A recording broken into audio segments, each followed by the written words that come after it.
السلام علیکم ورحمۃ اللہ وبرکاتہ۔ میرا بیٹا بہت نیک تھا اور مسجد کا امام بننے والا تھا۔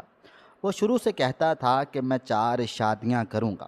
میں اسے منع کرتی پر وہ نہ مانتا، کیونکہ ہم لوگ غریب تھے، اتنا خرچہ کیسے اٹھاتے۔ پر وہ کہتا بیویاں اپنا خرچہ بھی اٹھائیں گی اور ہمیں بھی پیسے دیں گی۔ میں خاموش ہو جاتی جب وہ اچانک ایک ساتھ 4 پردہ کرنے والی لڑکیوں سے شادی کر آیا، جو ٹوپی والا برقع پہنتی تھی، اور انہیں اپنے کمرے میں لے گیا۔ میں یہ دیکھ حیران رہ گئی کہ وہ ساری ایک کمرے میں رہتی ہیں، لیکن غصہ بھی آتا کہ وہ سب میرے سامنے کیوں نہیں آتی، اور روز میرے بیٹے کو پیسے بھی دیتی ہیں۔ ایک دن بیٹے کے باہر جاتے ہی ڈپلیکیٹ چابی لے کر کمرے کا دروازہ کھولا، پر جیسے ہی اندر کا منظر دیکھا چیخ مارتی ہوئی باہر کو بھاگ گئی، کیونکہ ہمارے علاقے میں 4 شادیوں کا رواج تو نہیں تھا، مگر کرنے والے 3 یا 4 شادیاں کر بھی لیتے تھے۔ کوئی اولاد کی خاطر دوسری یا تیسری شادی کر لیتا تھا، ورنہ امیر لوگ ہی زیادہ شادیاں کرتے تھے، کیونکہ ان کے پاس پیسے ہوتے تھے۔ وہ میرا بیٹا جب سے جوان ہوا تھا مجھے کہنے لگا، ماں میں بھی 4 شادیاں کروں گا۔ اس کی بات سن کر میں ہنس پڑتی تھی، کیونکہ ان کے خاندان میں آج تک کسی نے 4 شادیاں نہیں کی تھی، تو وہ شاید مجھے تنگ کرنے کے لیے ایسا کہتا تھا۔ وہ مدرسے جاتا تھا، بہت نیک تھا میرا بیٹا۔ گاؤں کے لوگ اسے امام مسجد بنانا چاہتے تھے، مگر وہ ابھی یہ ذمہ داری لینا نہیں چاہتا تھا۔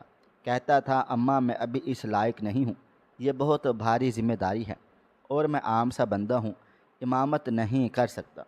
ابھی میں نے بھی سوچا کہ چلو 1 2 سال میں وہ مزید بڑا ہو جائے گا تو پھر بن جائے گا امام مسجد بھی۔ ابھی وہ 21 برس کا ہی تھا، اس لیے مجھے اس کی شادی کی بھی اتنی جلدی نہیں تھی۔ میرا ارادہ تھا کہ بھائی کی بیٹی کو اپنی بہو بنا لوں گی، کیونکہ مجھے اپنی بھتیجی بہت پسند تھی، لیکن ابھی تک میں اپنے بیٹے سے بات نہیں کی تھی۔ آج کل میرا بیٹا ہاشم بہت دیر سے گھر آ رہا تھا، اور چھٹی کے روز بھی گھر نہ ٹکتا تھا۔ میرے دل میں برے برے خیال آنے لگے کہ کہیں وہ کسی غلط صحبت میں نہ پڑ جائے، مگر جب اس سے پوچھا تو کہنے لگا، اماں جی مرشد کے پاس ہوتا ہوں، وہ بہت اچھا درس دیتے ہیں، چھٹی کے روز جا کر ان کے آستانے کی صفائی کر دیتا ہوں۔ گاؤں میں 2 سال پہلے ایک بہت ہی نیک آدمی آ کر رہنے لگا تھا، جسے سب مرشد کے نام سے بلاتے تھے۔ وہ آدمی لوگوں کے مفت میں مسائل حل کرتا تھا، اس لیے سارا گاؤں ہی تقریباً اس کا مرید تھا۔ میرا بیٹا بھی اسی کے پاس جا کر بیٹھتا تھا، تو پھر مجھے فکر کرنے کی ضرورت نہیں تھی، اس لیے میں مطمئن ہو گئی۔ کبھی کبھی میرا بیٹا رات کو دیر سے آتا تو میں اس سے لڑ پڑتی کہ تمہیں اپنی ماں کی کوئی فکر نہیں کہ وہ گھر پر اکیلی ہوتی ہے۔ کہنے لگا، اماں باہر سو کام کاج ہوتے ہیں، اب میں ہر وقت گھر تو نہیں بیٹھ سکتا۔ میں بھی اب اکیلے رہ رہ کر تھک گئی تھی، اس لیے سوچا کہ اس کی شادی کر دیتی ہوں۔ اس سے بات کی تو وہ بولا، ہاں کر دو میری شادی، لیکن میں 4 شادیاں کروں گا۔ میں نے کہا، بیٹے ہمارے پاس اتنے پیسے نہیں، اور شادیوں پر لاکھوں خرچ ہوتے ہیں، کہاں سے لائیں گے ہم اتنے پیسے؟ تو کہنے لگا، اماں فکر کیوں کرتی ہے، ہمارا 1 روپیہ بھی نہیں لگے گا، وہ ہم سے پیسے لیں گی نہیں، الٹا ہمیں پیسے دیں گی۔ میں ایسی لڑکیوں سے شادی کروں گا جو بہت امیر ہوں گی۔ میں ہنس دی، بھلا کوئی امیر لڑکی تم سے شادی کیوں کرے گی؟ کہنے لگا، اماں بس تم مجھ پر چھوڑ دو۔ سب مجھے اس کی بات کا یقین نہ آیا تھا۔ کون سی دنیا میں ایسی لڑکی ہوگی جو شوہر سے خرچہ لینے کی بجائے اسے پیسے دے، وہ بھی ایک نہیں دو، پوری 4۔ میں نے اپنی بیٹے کی باتوں پر زیادہ دھیان نہ دیا اور کہا، ان باتوں کو چھوڑو، میں تمہاری شادی تمہارے ماموں کی لڑکی سے کروں گی۔ وہ جواب دیے بنا اٹھ گیا، تو بات آئی گئی ہو گئی تھی۔ مجھے لگا بات ختم ہو گئی، لیکن میں کیا سمجھتی تھی کہ بات تو اب شروع ہوئی ہے۔ وہ معمول کا ہی ایک دن تھا، میں گھر کے کاموں میں مشغول تھی، جب محلے کی ایک عورت میرے پاس بھاگی بھاگی چلی آئی، اور آتے ہی کہنے لگی، ارے بہت بہت مبارک ہو، تمہیں بیٹے کو بیاہ دیا۔ مانا کہ مرد کو اسلام میں 4 شادیاں جائز ہیں، وہ کر سکتا ہے، مگر اکٹھی 4 شادیاں کون کرتا ہے؟ ہمسائے کی بات سن کر میرے سر پر قیامت ٹوٹ پڑی۔ میں سارے کام کاج وہیں چھوڑ کر کھڑی ہو گئی اور پوچھا، کیا کہنا چاہ رہی ہو؟ مجھے تمہاری بات کی سمجھ نہیں آئی۔ کس نے 4 شادیاں؟ وہ عورت کہنے لگی، اس میں نہ سمجھی والی کون سی بات ہے؟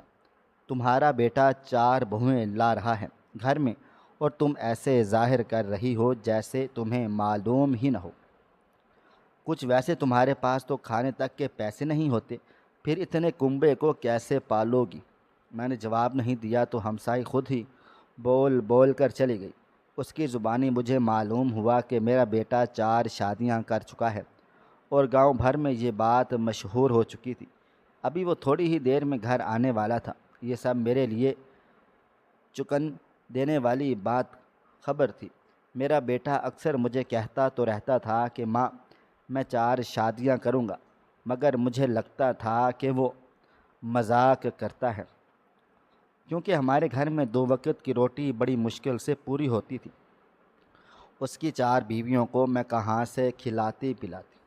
میں ادھر سے ادھر چکر لگاتے ہوئے سوچنے لگی کہ ہمسائی کیا کہہ گئی ہے۔ میرا نیک اور فرما بردار بیٹا اپنی زندگی کا اتنا بڑا فیصلہ کیسے کر سکتا ہے؟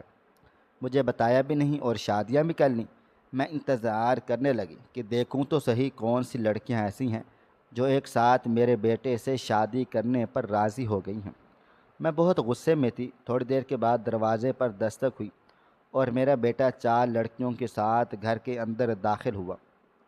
چاروں لڑکیوں نے ٹوپی والے برقعے پہن رکھے تھے۔ میں نے پیچھے دیکھا تو پورا گاؤں میرے بیٹے کے پیچھے پیچھے تھا، ایسے جیسے کوئی تماشا لگا ہوا تھا جس کو دیکھنے کے لیے سارے اکٹھے ہو گئے تھے۔ میں نے سب کو اونچی آواز سے کہا، تم سب لوگ یہاں سے کیوں اکٹھے ہوئے ہو؟ جاؤ اپنے اپنے گھروں کو۔ لوگوں کو بھیج کر میں نے دروازہ بند کر دیا اور غصے سے بیٹے کی طرف پلٹی۔ وہ سر جھکائے ہوئے کھڑا تھا اور اس کے پیچھے لائن میں اس کی 4 بیویاں کھڑی تھیں۔ میں نے کہا، کہاں سے لائے ہو ان کو؟ بیٹا کہنے لگا، یہ میرے مرشد کی بیٹیاں ہیں، انہوں نے حکم دیا ہے تو میں نے ان سے شادی کر لی۔ میں نے کہا، واہ بیٹا، مدرسے میں پڑھتے رہے ہو اور اتنا نہیں پتہ کہ بہنوں سے نکاح جائز نہیں؟ کہنے لگا، یہ آپس میں بہنیں نہیں ہیں، مرشد گاؤں کی سب بیٹیوں کو اپنیاں بیٹیاں کہتے ہیں، انہوں نے شادی کا حکم دیا تو میں ٹال نہیں سکا۔ میں نے کہا، دکھاؤ تو صحیح ان کی شکلیں، میں بھی تو دیکھوں تو صحیح کہ کون ہیں یہ لڑکیاں، کس کی بیٹیاں ہیں یہ؟ کہنے لگا، اماں یہ بڑی باپردہ ہیں، کسی کو اپنی شکل تک نہیں دکھائیں گی سوائے میرے۔ وہ ان چاروں کو لے کر ایک کمرے میں چلا گیا۔ میں حیرت سے منہ کھول کر وہیں کی وہیں کھڑی رہ گئی۔ میری آنکھوں کے سامنے میرا تابعدار بیٹا کیسے نافرمانی کر کے چلا گیا تھا۔ کچھ ہی دیر میں گاؤں کی عورتیں باری باری آ کر میرا دروازہ کھٹکھٹانے لگ گئی تھیں۔ سبھی پوچھنے لگیں کہ یہ کیا ماجرا ہے، کون ہے اور وہ لڑکیاں کہاں سے آئی ہیں؟ میں ان کو کیا جواب دیتی؟ مجھے تو خود کچھ علم نہیں تھا۔ میری ساری زندگی کی جمع پونجی میرا یہی بیٹا تو تھا، جس کی خاطر ساری زندگی ایک بیوہ کی طرح میں نے گزار ڈالی تھی، اور یہ صلہ ملا۔ مجھے میری زندگی شروع سے ہی مشکلات اور آزمائشوں میں گزری تھی۔ میں نے بڑے کھٹن حالات دیکھے تھے۔ اس پل میری ساری زندگی میری آنکھوں کے سامنے ایک فلم کی طرح چلنے لگی۔ میری ساری زندگی غریبی میں گزری ہوئی تھی۔ ہم پہاڑوں پر رہنے والے معمولی سے لوگ تھے۔ میرا باپ محنت مزدوری کر کے بمشکل گھر کا خرچ چلاتا تھا۔ ہر لڑکی کی طرح میری بھی خواہش تھی کہ سفید گھوڑے پر بیٹھ کر کوئی شہزادہ مجھے بہانے آئے گا، لیکن ان پہاڑوں پر سب لوگ ہمارے جیسے ہی بستے تھے، اس لیے ہمارے جیسے لوگ ہی رشتہ لاتے۔ میری بڑی بہن کی شادی بھی ایک مزدور سے ہوئی تھی، اور میرے لیے بھی ایسا ہی رشتہ آیا ہوا تھا، لیکن میں نے بڑی ہمت کر کے انکار کر دیا اور اماں کو کہا کہ میرے لیے کوئی ڈھنگ کا رشتہ دیکھو۔ آخر ایک اچھا رشتہ آیا۔ لڑکا دوسرے گاؤں کا تھا اور کھاتے پیتے گھرانے سے تعلق رکھتا تھا۔ میرے ماں باپ نے ہاں کر دی اور میں بھی خوش ہو گئی کہ چلو اپنے گھر سے تھوڑے مختلف حالات میں رہوں گی۔ میرے میاں کا نام گلزار احمد تھا اور وہ کلرک تھا، شہر میں کسی دفتر میں کام کرتا تھا۔ ان کا گھر بھی پکا تھا، جبکہ میں تو کچے گھروں میں رہتی تھی، اس لیے میں شادی کر کے بہت زیادہ خوش تھی۔ یہ رشتہ کسی رشتے والی نے کروایا تھا۔ اس لیے ہم ان کے بارے میں بالکل بھی نہیں جانتے تھے۔ میرے شوہر کا مزاج عجیب سا تھا، وہ شہر میں زیادہ وقت گزارتا تھا اور مجھے لگتا تھا کہ اس نے اپنی ماں کی وجہ سے مجھ سے شادی کی ہے تاکہ میں اس کی ماں کو دن گھر سنبھال سکوں اور وہ شہر آتا جاتا رہے۔ وہ مہینے میں صرف 1-2 دن گھر آتا تھا اور پیسے دے کر چلا جاتا تھا۔ گھر میں ساس کے علاوہ اور کوئی بھی نہیں ہوتا تھا۔ مجھے اپنے شوہر کی حرکتیں بہت مشکوک لگتی تھیں۔ ایک بار بغیر بتائے شہر اس کے ٹھکانے پر چلی گئی۔ وہاں جا کر پتہ چلا کہ وہ کسی اور عورت کے چکر میں ہے۔ میں روتی دھوتی گھر آ گئی۔ ساس نے سمجھایا کہ اولاد ہو جائے گی تو تمہارا شوہر ٹھیک ہو جائے گا۔ اسی امید پر بیٹا بھی پیدا کر لیا۔ اب شاید شوہر کا دل میری طرف مائل ہو جائے۔ لیکن کچھ عرصے کے بعد اس نے دوسری شادی کر لی۔ شروع میں تو وہ خرچ بھجواتا رہا، مگر پھر دوسری بیوی کے کہنے پر اس نے مجھے طلاق دے دی۔ میری ساس اچھی اور نیک خاتون تھی۔ اس نے اپنا گھر میرے نام کر دیا۔ اب میرا واحد سہارا میرا بیٹا تھا، جس کو میں گھر گھر کام کر کر کے پالنے پوسنے لگی۔ میری خواہش تھی کہ میرا بیٹا بہت اچھا اور نیک انسان ہو۔ ہمارے قبیلے میں طلاق یافتہ عورت کو بہت برا سمجھا جاتا تھا۔ میں چاہتی تھی کہ میں اپنے بیٹے کی پرورش ایسی کروں کہ وہ عورتوں کی عزت کرنے والا بنے۔ میرا بیٹا اسکول سے آنے کے بعد مدرسے چلا جاتا تھا۔ میں نے گھروں میں کام کیا، لوگوں کے گھر کے صفائی ستھرائی کی، ان کے جھوٹے کھانے کھائے، کپڑے سلائی کیے تاکہ میں کسی طرح اپنے بیٹے کی زندگی سنوار سکوں۔ اور بیٹا کیا نکلا! اسے معلوم بھی تھا کہ وہ ایک ہی بیٹا ہے میرے کتنے چاؤ ہیں اس کی شادی کو لے کر، مگر اس نے میرے احساسات کی ذرا بھی پرواہ نہ کی اور چپ چاپ کر کے شادی آ گیا۔ میری عزت کا بھی خیال نہیں کیا۔ میں یہی سب سوچتے سوچتے سو گئی۔ صبح اٹھی تو میرے سر میں درد تھا۔ میں چپ چاپ اپنا ناشتہ بنایا اور اپنے کمرے میں آ گئی۔ میرا بیٹا رات بھر کہاں تھا، کس بیوی کے ساتھ تھا، مجھے کچھ علم نہ تھا۔ صبح وہ ایک کمرے سے نکلا اور ہاتھ منہ دھونے لگا۔ میرا دل چاہا کہ اس سے ناشتے کا پوچھوں، مگر پھر میں نے سوچا اب بیویاں لایا ہے تو انہی سے کام کاج کروائے اپنا۔ تھوڑی دیر کے بعد وہ باہر چلا گیا اور ڈھیر سارا ناشتہ لایا اور کمرے میں لے گیا۔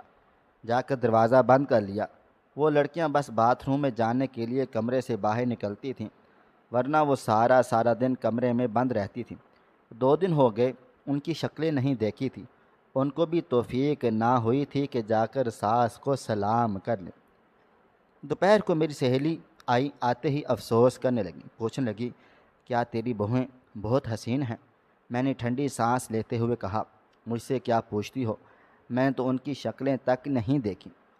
کہنے لگی یہ کیا بات ہوئی، تم ساس ہو اور تم دب کر کیسے رہ سکتی ہو؟ ویسے 4 شادیاں ایک ساتھ کرنے کی کیا ضرورت تھی تمہارے بیٹے کو؟ میں نے بھی پچھلے 2 دن میں لاتعداد بار اپنے بیٹے سے یہ سوال پوچھ لیا تھا کہ کون ہیں وہ، کہاں سے لے کر آئے ہو، کس خاندان کی ہیں، ایک ساتھ شادی پر راضی کیسے ہوگے، وغیرہ وغیرہ۔ مگر میرے سارے سوالوں کے جواب میں میرا بیٹا خاموش رہا تھا اور کچھ بتایا بھی نہیں۔ میرا بیٹا سارا دن گھر سے باہر ہوتا اور وہ چاروں ایک ہی کمرے میں بند۔ تیسرے دن میں نے تنگ آ کر بیٹے سے کہہ دیا میں اکیلی گھر کے کام کاج کرتی رہتی ہوں، تم اپنی بیویوں کو کس لیے لائے ہو؟ کہنے لگا اماں وہ اس کمرے سے باہر ہرگز نہیں نکلیں گی، ہاں اگر تم کو گھر کے کاموں کا مسئلہ ہے تو میں نکرانی لگوا دوں گا۔ میں نے شک سے پوچھا تیرے پاس اتنے پیسے کہاں سے آئیں گے؟ کہنے لگا میری بیویاں دیں گی، اتنے دنوں سے جو باہر سے کھانے اور ناشتے لا رہا ہوں انہی کے پیسوں سے ہیں۔ اگلے ہی دن نکرانی آ گئی جس کو میرے بیٹے نے ایڈوانس تنخواہ دی تھی۔ مجھے یہ سب بہت عجیب لگ رہا تھا، مانا وہ لڑکیاں پردہ دار ہوں گی، مگر میرے سامنے آنے میں کیا قباحت تھی، اور ٹوپی والا برقع پہن کر کمرے سے باہر آنے جانے کی کیا تک بنتی تھی۔ واش روم بھی ایک ساتھ جانا ہوتا تو برقعے میں ہی باہر نکلتی اور ایک ساتھ چاروں کمرے سے باہر نکلتی اور ایک ساتھ ہی کمرے میں چلی جاتی، وہ بھی اس وقت جب میں اپنے کمرے میں ہوتی۔ میں نے ان میں سے کسی ایک کی آواز تک نہ سنی تھی۔ محلے والیوں نے میرے کان کھا لیے تھے، روز مجھے الٹے سیدھے مشورے دیتی کہ یہ کرو وہ کرو، ان کی حقیقت معلوم کرو۔ میرے دل میں ان لڑکیوں کے خلاف شک پیدا ہو چکا تھا، کیونکہ مجھے ان کے رویے بہت مشکوک لگ رہے تھے۔ ایک دن میں نے بیٹے کو کہا کہ مجھے ان چاروں کے چہرے دکھاؤ، یہ کیا بات ہوئی، ساس سے پردہ کیا ہوا، ابھی ان کی شکلیں دکھاؤ، میں دیکھنا چاہتی ہوں۔ کہنے لگا اماں جان بس کچھ دن کی بات ہے، ان کو پردے میں رہنے دو، خود میں تمہیں ان سے ملواؤں گا۔ میں نے کہا میں تو ابھی دیکھوں گی۔ میں نے جا کر دروازے پر دستک دی اور کہا دروازہ کھولو، سب آؤ باہر، مگر انہوں نے دروازہ نہ کھولا۔ بیٹے نے کہا اماں ابھی یہ دروازہ نہیں کھلے گا، تم ابھی چلی جاؤ یہاں سے، وقت آنے پر سب بتا ڈالوں گا۔ تمہیں نکرانی کو بھی ان کے کمرے میں جانے کی اجازت نہ تھی، جانے اتنی گرمی میں ایک کمرے میں چاروں کیسے رہ لیتی تھیں۔ حد تو یہ تھی کہ سوتنوں کی آپس میں لڑائی یا معمولی سی تلخ کلامی بھی ہو جاتی ہے، مگر وہاں تو کبھی کہ کسی کی ہلکی سی آواز بھی باہر نہیں آئی تھی۔ کہیں وہ سب گونگی بہری تو نہ تھیں یا وہ کسی سازش کے تحت اس گھر میں آئی تھی۔ سوچ سوچ کر میرا دماغ پھٹنے والا ہو گیا تھا۔ میں آخر کیسے اس راز تک پہنچوں؟ کوئی راستہ دکھائی نہیں دے رہا تھا۔ رات کو میں چارپائی صحن میں بچھا کر سوئی ہوئی تھی، اچانک کسی کے چلنے پھرنے کی میری آنکھ کھل گئی۔ میں نے کسی مرد کو گھر کے اندر والے حصے کی طرف جاتے دیکھا تو شور مچا دیا۔ بیٹا جلدی سے باہر آیا اور معاملہ پوچھ کر کہنے لگا اماں ہمارے گھر بھلا کس مرد نے آنا ہے؟ میرے سوا وہ بھی میں ہی تھا، ابھی ابھی باہر سے اندر گیا ہوں۔ بیٹے کی بات سن کر میں کشمکش میں پڑ گئی تھی کہ سچ کیا ہے، اور وہ جو میں نے دیکھا ہے یا جو میرا بیٹا کہہ رہا تھا وہ۔ میرے بیٹے کو پیسے مل رہے تھے اور گھر کا سارا انتظام بہت اچھے سے چل رہا تھا۔ مجھے اب غصہ آنے لگا تھا۔ میں نے فیصلہ کر لیا تھا کہ ان عورتوں کی وجہ سے میرے گھر کا سکون برباد ہو کر رہ گیا ہے، انہیں میں چھوڑوں گی نہیں۔ میرے بیٹے کو پیسے دے کر سمجھتی تھی کہ مجھے بھی خرید لیا ہے۔ بیٹا ان کے کمرے کی چابی لگا کر جاتا۔ ایک دن میں نے چپکے سے اس چابی کا صابن پر سانچہ بنوا لیا اور گاؤں کے تالے بنوانے والے کو کہا کہ اس جیسی چابی بنا دو۔ اگلے دن جب ڈپلیکیٹ چابی ملی تو لے کر میں فوراً اس کمرے کی طرف بڑھی جہاں میرے بیٹے کی چاروں بیویاں رہ رہی تھیں۔ میں نے جیسے ہی کمرے کا دروازہ کھولا تو سامنے کا منظر دیکھ کر میرے قدموں کے تلے سے زمین نکل گئی۔ میں چیخ مار کر اپنے گھر سے بھاگتی ہوئی باہر نکلی۔ کمرے میں بیڈ پر 4 آدمی بیٹھے تاش کھیل رہے تھے۔ یہ منظر میرے لیے اتنا عجیب اور ہکا بکا کر دینے والا تھا کہ میرے اوسان خطا ہو گئے تھے، اور میرے گھر میں 4 عورتوں کی بجائے 4 مرد رہ رہے تھے، اور پچھلے 10 دن سے، اور مجھے معلوم بھی نہ ہو سکا تھا۔ میرا بیٹا میرے ناک کے نیچے کیا کھیل کھیل رہا تھا۔ اس سے پہلے میں گھر سے بھاگتی اس آدمی نے جلدی سے آگے بڑھ کر باہر کا دروازہ بند کر دیا تھا۔ کہنے لگا آپ کہیں نہیں جا سکتی جب تک آپ کا بیٹا نہ آ جائے۔ میں نے کہا تم لوگ کون ہو؟ کہنے لگے اماں جی آپ کے بیٹے کو آنے دیجئے، وہی آ کر آپ کو بتا دے گا۔ میں ڈر کے مارے چپ کر کے بیٹھ گئی تھی۔ تھوڑی دیر کے بعد میرا بیٹا بھی آ گیا۔ اندر آتے ہی اس کی رنگت پھک ہو گئی تھی۔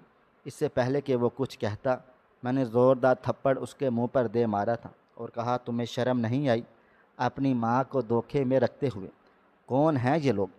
کیوں ان کو جھوٹ بول کر گھر میں چھپایا ہوا ہے تم نے؟ کہنے لگا اماں وقت آنے پر بتا دوں گا، یہ سب میرے دوست ہیں اور انتہائی مشکل میں ہیں، ان کو پناہ کی ضرورت ہے۔ تم کو تو میری قسم ہے کہ ماں کسی کو بھی مت بتانا، میں اپنے مرشد کے سامنے شرمندہ ہو جاؤں گا۔ اماں میں اس وقت تو بیٹے کی خاطر خاموش ہو گئی، لیکن اس معاملے کی تہ تک جائے بغیر نہیں رہ سکتی تھی۔ وہ سارے لڑکے کمرے سے چلے گئے تھے اور میرا بیٹا بھی ان کے ساتھ ہی چلا گیا تھا۔